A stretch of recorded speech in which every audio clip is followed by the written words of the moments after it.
Maestro Sir Anton, guro't vlogger na Pilipino, tagahatid ng balita sa bayan ay totoo. Mga benepisyo ng guro, kanyang tinatalakay. Sa video natin ngayon mga ka-maestro ay pag-usapan pa rin natin itong tungkol sa PBB 2024. Ayan, so maalala po ninyo mga ka-maestro, kahapon ay meron po tayong ginawang video po dito sa atin pong YouTube channel patungkol nga po dito sa PBB 2024 na kung saan ay meron tayong nakalap na information na ito daw ay may pondo or kasama po sa General Appropriations Act ng 2026. So, ibig sabihin, kung totoo nga po yung nakuha nating information, meron nga palang allotted na pondo para sa PBB 2024. Pero yun nga, yun po ay hindi pa natin ma-sure kasi hanggang sa kasalukuyan po ay wala pa pong ipinapahayag ang mga opisyal po ng ating pamahalaan patungkol nga dito sa PBB 2024. Kasi ito pong PBB o performance-based bonus, ito po ay usapin hindi lamang para sa Department of Education, kundi ito ay usapin sa pangkalahatan. Kasi alam naman natin lahat ng agencies po ng pamahalaan basta qualified sa PBB ay nabibigyan hindi lang naman po ang DepEd. Ayan, last year nga po 'di ba noong 2025 kung saan natanggap naman natin yung PBB 2023 ay kabilang po yung DepEd sa mga huling napasama, sapagkat nung una yung initial evaluation ay hindi po pumasa ang DepEd. Ayan, so nagkaroon lang po ng re-evaluation hanggang sa tayo po ay napasama na. Ayun, kaya medyo late po late po na natanggap ng DepEd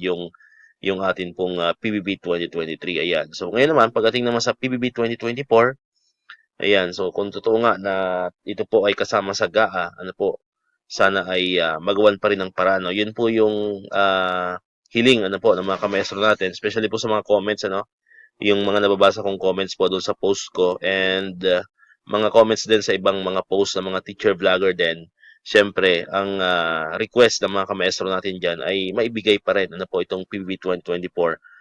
Kahit nga suspended yung legal basis ito dahil nga po doon sa EO 61 na kung saan ay suspendido kabilang po itong PBB 2024 onwards ay temporarily suspended. Ayan, kaya lang ang tanong po doon, kung ito po ay temporarily suspended, bakit nandun sa GAA 2026? So yun po yung inaantay po natin na updates kung bakit ganun ang nangyari if ever ngang totoo nga. Pero based po doon sa documents na pinakita ko doon sa vlog ko kahapon, yun po ay official naman po yun na galing po mismo sa official gazette nakalagay naman po doon General Appropriations Act 2026, kung saan parang January 5 yung napirmahan yon. Nandun po malinaw na nakasulat doon yung performance-based bonus hindi nga lang naka-specify kung para sa anong taon yon mga ka-maestro. Ayan, so yun nga, yun din ang katanungan natin kung nandoon sa GAA or kung tayo po ay hindi makakatanggap ng PBB 2024, bakit nandun po sa GAA or napasama po sa GAA yung budget para sa PBB 2024.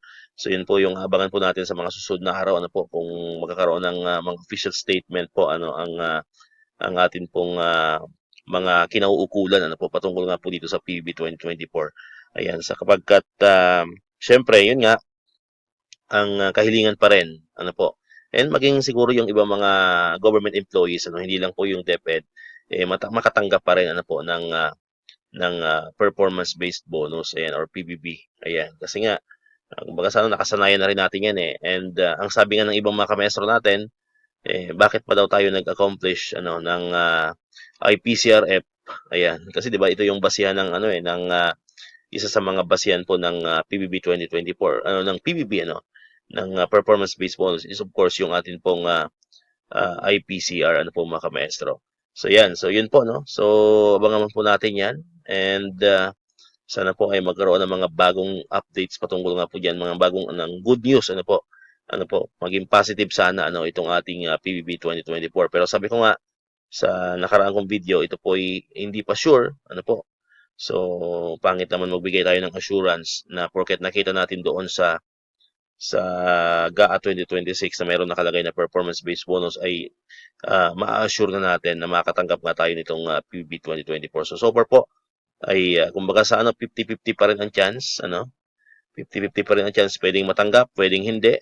Ayan, so abangan po natin na manggaling po mismo sa tamang tao, sa mga official natin, yung announcement, kung ito ba talaga ay matatanggapan natin, kasi nga wala naman tayo sa posisyon, para mag-declare na merong PBB 2024 or para mag-declare na walang PBB 2024. Ayan, so abang-abangan lamang po natin, although ngayon po ay di ba? Ngayon po ay lagpas na po tayo sa kalahati ng taon, kasi in the next day, July 1 na. Ayan, so tapos na po yung first half of the year. So sana po ay hindi pa huli, para matanggap natin itong PBB 2024 na ito, mga kamaestro. Kasi usually, di ba, natatanggap natin yan December. Ayan, start na po yan. And minsan nalilate siya hanggang January, the following year. Pero yun, sabi ko nga, masyado nang late yun, So sana po, ay magkaroon ng linaw yan.